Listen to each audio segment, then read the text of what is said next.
Hey, welcome back. Andrew here with Ambient Endeavors. Today we're doing something totally different.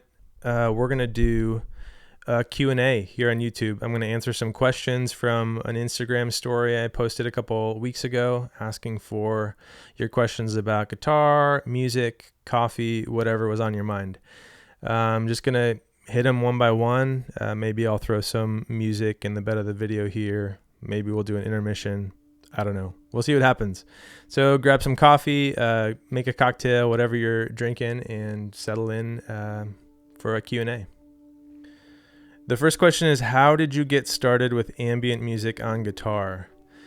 It's kind of hard to remember when it actually started, but early in my college career, I started getting into bands like Explosions in the Sky and Sigur Rós and This Will Destroy You. And that's kind of when I started to want to make that type of music too. I was in an ambient leaning indie rock band through college too. And so we were using a ton of delay and reverb, and I just got a DL4, so got really into doing looping and just like delay focused lines and writing and stuff on that.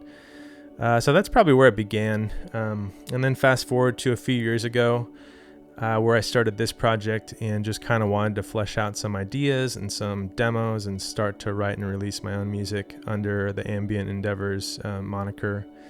And that's when I just kind of really doubled down and got more serious about writing and releasing music.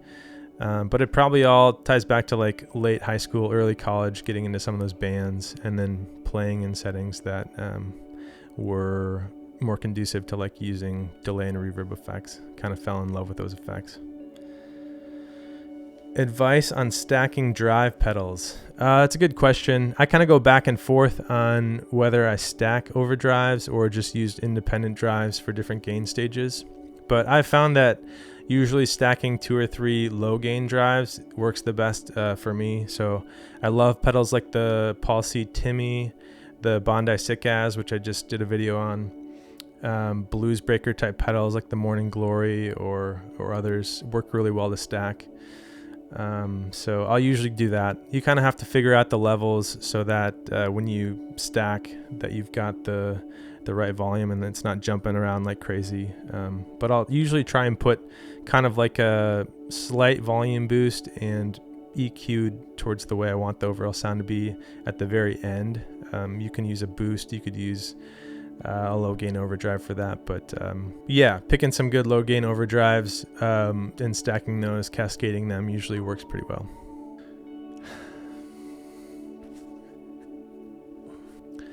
Does anyone else's dog just like lose his mind when the UPS truck drives by? It's happening upstairs right now. What kind of pedal boards do you use? I recently got a couple boards in from Temple pedal boards up in Canada. They sent some over to just make demo boards with, and I'm really happy with those. They're really lightweight. The form factor is great, and they've got some cool modules. You can do power and ins and outs and stuff, so I've been really digging those. I also have a couple flat boards, just like flat wood with some handles that are made by a company in Minnesota here, and they're like super cheap. So I'll shoot a link in the description to Reverb. They've got a few like standard sizes, but they're really great. What coffee sub should I try next? It's a great question. I did Trade for a while, and it was pretty good. I also currently work with Equator Coffee. They have some good subscriptions you can check out. And I just got some beans in from this company called Yes Please Coffee out in California. And they do a weekly subscription where they do a blend each new week. So they're working on a new blend each week. And it was delicious. I think some people give blends a bad rap, but these were great, and I would check them out too. What are some of your favorite pedals strictly from an aesthetic perspective? There's a lot of great ones out there. I really dig Caroline's aesthetic. He's got like this cool sports bright yellow Meteore. I'm a big fan of the Pladask aesthetic. Just like really utilitarian kind of, I don't even know what style you call this, but they've got the circuit PCB face plates and just really clean and good coloring.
Chase Bliss has been doing some really great designs recently. The new mood is awesome.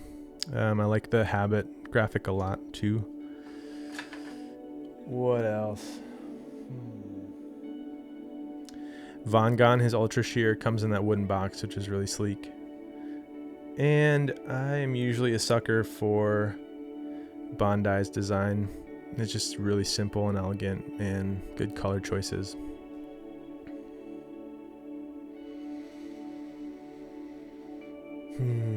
Is shallow water pedal worth it?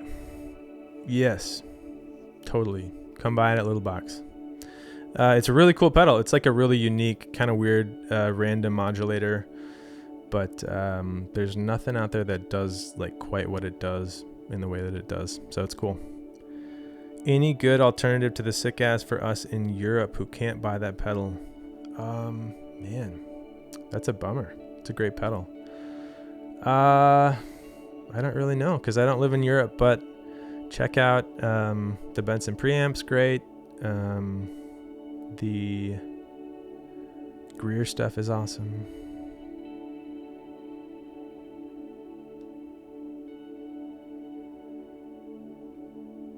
I don't know. Shoot me some that you're thinking about and I'll help you decide. Pedal that never leaves your board and why?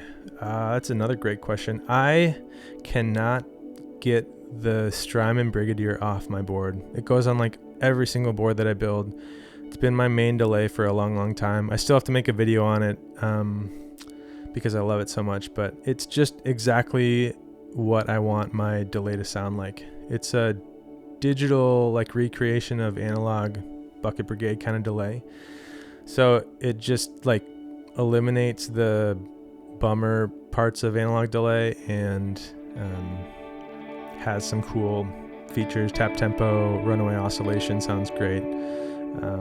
It's stereo, just sounds great.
Are you in a band currently? Love the content. Thank you so much. I am not really in a band right now. I've been in handfuls of bands and played with different projects over the years. I'm really fortunate to have had like a pretty diverse and really fun career of just playing with friends and artists in the area here, doing a little bit of touring, but right now it's mainly just writing music here in the studio and releasing it. I play for a church called Mercy Hill nearby. We've been a part of that church for years. And then a lot of the live music and bands that I've been in have kind of dried up since COVID and since we've had some kids. So kind of a bummer. I miss it. Hopefully there'll be another season of that in the future. How to dial in big reverb in live band context so it's not too wet, drowning out dry signal. That's another really good question. Man, I'm such a just turn the knobs until it sounds good. But usually with reverb, I've found that in live settings and especially in big rooms, you can kind of notch the mix and the depth back like 25-30% from what you would maybe think to do at home, because you're just getting the ambiance and the room reverb in that room. So usually just start there, like dial everything back like 30% and then see how things are sounding. The other thing is you can dial stuff back and then introduce like delay effects. Maybe dial the mix up on your delay a little bit, or kind of enhance or turn up that a little bit to see how that can kind of maintain the bigness of the sound but not get really washed out. How do you set your amps? New amps, old amps, IRs, or modelers? I don't really know what that question means. But recently I've really been loving playing some of my tube amps through the UA aux box. Just kind of opens up the ability to play really whatever amp you want, quietly or silent at home, and record them. So I've had a lot of success doing that, and I've had a lot of fun getting to play some of my favorite amps here. Thoughts on Boards of Canada? I probably should know their stuff a lot more than I do. Some of it's like a little bit weird for me, but I love the like warbly, overmodulated kind of sound of the stuff I've heard of theirs. So it's cool. Pro Reverb or Princeton? That is such a hard question. I love the Princeton non-reverb. Until like a year and a half ago, they were really affordable, and they were like just this severely underrated, underappreciated amps in my opinion. And now every vintage tube amp is like stinking expensive. So they're less of a recommendation now, but I still love them. They're super portable and they sound great right at the volume that I usually like to play at. I have really been loving the 68 Custom Pro Reverb, and you get a mids control there and reverb and trem on board. So you kind of can't really go wrong with either. So I'm going to dodge that question and say both. What are your top 3 most versatile reverbs that include MIDI?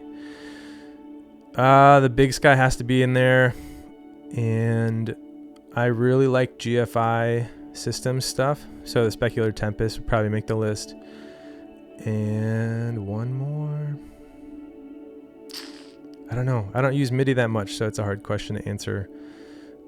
Source Audio, their Ventress or the Collider are really, really great, and you can do MIDI on those. Do you prefer a natural or washed processed coffee? My favorite coffee is probably a natural processed Ethiopia. If you get beans that give you that really blueberry or like berry flavor, that's like my favorite tasting coffee. Any tips for first year players that you wish you knew early on? Another good question. I think one of the things that I look back on when I think about starting out in guitar was just how much time I spent just playing the instrument, getting familiar with it, getting comfortable with it. And so I wasn't like super intentional or methodical with practicing, perhaps to a fault, but I just think the dedication to and the time spent with the instrument, whether that's guitar or bass, piano, whatever. And I would also say with your pedals in your rig, just learning them, getting familiar with how they interact, that goes a long way, and that kind of can carry you into growth as a musician down the way. For me, a lot of my like musical career has just been about persistence and trying to set rhythms and dedicate myself to like consistent time with the instrument, or time writing, or learning parts of the process. So setting some sort of rhythm or consistent schedule of doing those things early on, I think will really pay dividends. And then also goal setting, I think is big. If you have something you're working towards, write that down or put that on a board or something, and then that allows you to make smaller goals that help you like make incremental steps along the way. So that's something I'm still learning how to do and kind of trying to implement in my writing and my musical process. But I think there's a lot of value to that and to learning that early. What are the essential pedals for ambient music? The must-have ones. Well, obviously, you probably want like 2 or 3 delays, 2 or 3 reverbs. But I mean, essentially a really good delay pedal, a really good reverb pedal, perhaps a volume pedal if you want to do swells, and modulation really helps too, although a lot of reverbs and delays these days kind of incorporate some cool modulation effects on the tail there. So you can do a lot with a really good multi delay and a really good multi reverb. I've done a bunch of videos on a lot of those pedals in the category, so again, you can check those out, or feel free to chime in with questions about specific ones. That's all the questions I have, I think. If I missed your question, or if you have more questions, drop them in the comments below. And thanks for coming along for the first Ambient Endeavors Q&A. I don't know if I'll do another one. We'll see. But this was cool. Take care.